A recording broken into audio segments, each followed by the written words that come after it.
జై హింద్ టీవీ ప్రేక్షకులకు స్వాగతం, నమస్కారం. ఈ వారం రాశిఫలాలను ప్రొఫెసర్ డాక్టర్ ముల్లపూడి సత్యనారాయణమూర్తి నేను మీకు తెలియజేస్తున్నాను.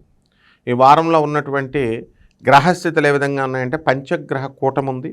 మరి ఈ యొక్క కుంభరాశిలో రాహువు, రవి, కుజ, బుధ, శుక్రగ్రహాలు, శని మీనరాశిలో ఉండడం, కేతు సింహరాశిలో, ఆ తర్వాత మళ్ళీ మనకి గురుడు మిథున రాశిలో ఉన్నాడు.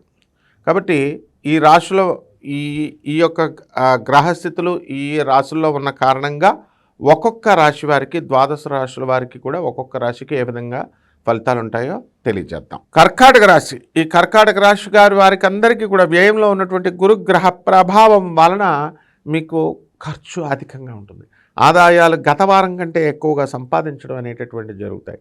కోర్టు లావాదేవీల్లో గతంలో మీరు పెట్టినటువంటి సెక్యూరిటీలు ఏవైతే ఉన్నాయో ఆ సిగ్నేచర్స్ అన్నీ కూడా వాటితో మీకు కోర్టు నోటీసులు రావడము, అలాగే పోలీస్ స్టేషన్లో కేసులు అవ్వడము, ఇలాంటి వాటికి అవకాశాలు ఉన్నాయి. కాబట్టి సెక్యూరిటీలు, షూరిటీలు, సంతకాలు పెట్టద్దు మీరు. ఇకపోతే వీళ్ళందరూ కూడా కర్కాటక రాశి వాళ్ళు భార్యాభర్తల మధ్య అన్యోన్యత తక్కువగా ఉంది. అలాగే కొంతమంది వీళ్ళు ఈ యొక్క కోర్టుల్లోకి వెళ్ళడము, కోర్టుల్లో కేసులు వేసుకోవడం, అవన్నీ ఇంకా కూడా బెంచ్ మీదకి రాకపోవడము, ఇలాంటివన్నీ కూడా జరిగినాయి.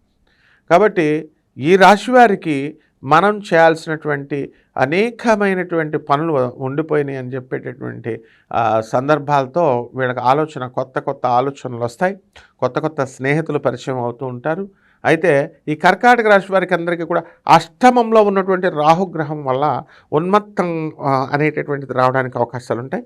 అంటే ఎవరైతే డిప్రెషన్లో మిమ్మల్ని పడుకోబెట్టేస్తారో అటువంటి డిప్రెషన్లో వాళ్ళకి దూరంగా ఉండాల్సినటువంటి అవసరం అధికంగా ఉంది.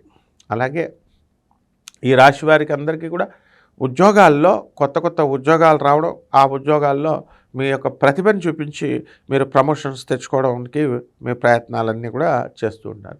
ప్రభుత్వ ఉద్యోగస్తులు ఎవరైతే ఉన్నారో అటువంటి వారంతా కూడా మీకు టీఏలు, డిఏలు, ఆరియర్స్లు ఇవన్నీ కూడా వచ్చేయడం జరుగుతుంది.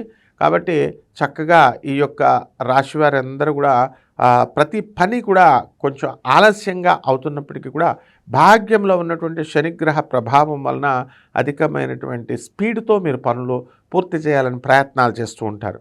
మీ కొత్త వివాదాల్లోకి వెళ్ళడానికి మీరు ఇతరులు లాగాలని మిమ్మల్ని చూస్తారు. అయితే బ్యాలెన్స్డ్గా మీరు వెళ్ళాల్సినటువంటి అవసరం ఉంది.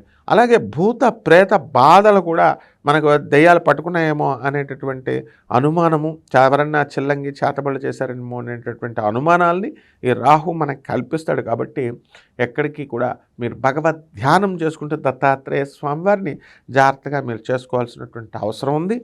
కొత్త స్నేహితుల వలన మీరు అనవసరమైనటువంటి ఖర్చులు అవడానికి అవకాశాలు ఉన్నాయి. పరిహారాల దగ్గరికి వచ్చేసరికి రాహు జపం చేసుకోండి, రాహు స్తోత్రాలు చదవండి, రాహు కిలోంపావు మినుముల్ని, ఆవుపేట రంగు ఉన్నటువంటి వస్త్రాలనిచ్చి పేద బ్రాహ్మణులకి శనివారం నాడు ఉదయం 8 గంటలకి దానం చేసుకోండి.